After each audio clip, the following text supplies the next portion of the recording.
My name is Narendra Singh. I'm a cardiologist out of Atlanta with NSC Cardiology and assistant professor at the Medical College of Georgia. Paroxysmal SVT is a very common condition. 1 in 300 individuals have this. You're looking at over 2 million Americans that have this condition. It can be very debilitating in that it can come on suddenly, can cause lightheadedness, dizziness, chest pain, and often requires seeking help in the emergency department. Over 50,000 visits to the ER on an annual basis. So etripamil is a investigational compound that is a nondihydropyridine calcium channel blocker. What's unique about this is that it is administered as a nasal spray, and therefore has the ability to be absorbed rapidly and have its effect rapidly. So with etripamil, a number of different studies have been done. There has been randomized controlled studies, there have been open label extension studies, and then there have been just open exposure studies. What we did for the paper that was presented here is collate that information to get a sense of what is the totality of experience with this compound, and to look for the consistency between trials. So what we saw here was that with etripamil, as I said, it's administered as a nasal spray in individuals who had PSVT with just a single injection within a time frame of just 18 minutes, a median time. Almost 60% of patients were able to be converted back to sinus rhythm. You're allowed to have a second spray within 10 minutes. And again, when we look at that totality of data within a 60-minute time frame, you're looking at over 70% of patients being able to be converted back to sinus rhythm.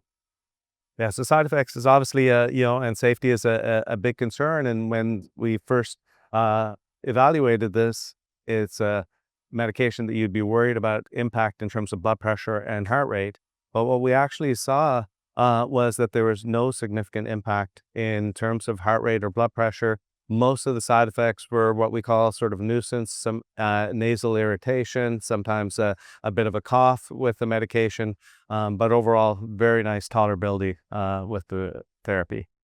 Yeah, I think the self-administration it has the potential really to be a game changer for these patients, because they have no idea when they might go into SVT. You could be driving, you could be hiking, you could be at home, and now you have the ability to take control of your life in the sense that when this occurs, this is like having, nitroglycerin for angina. It's a emergency medication that can relieve your symptoms, get you back into sinus rhythm in the comfort of your own home. So currently, if it doesn't self-terminate the PSVT, we recommend that our patients go to the emergency department for termination. They're not even allowed to drive themselves because of the risks. And then we usually administer intravenous therapies such as adenosine or an intravenous calcium channel blocker to terminate it. Now, what we hope is that this therapy will prevent the need for going there. And for many patients, this could be all that they need for the treatment of their PSVT. For others, it may give them some security while they're waiting for a more definitive procedure such as an ablation. In this trial, we didn't look at that, and again, in the what we looked at was how often individuals thought that they were in SVT but were not. And what we found, that even if you aren't sure that you're in SVT and you administer this therapy, no untoward effects occur as a result of it. So I think it enhances the safety of the therapy.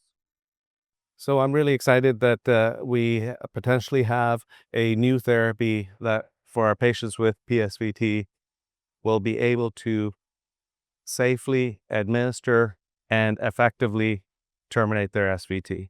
So with etripamil, we now have the potential for a therapy that has the ability for individuals to safely terminate their PSVT and get back into sinus rhythm quickly, effectively, in the safety of their own home.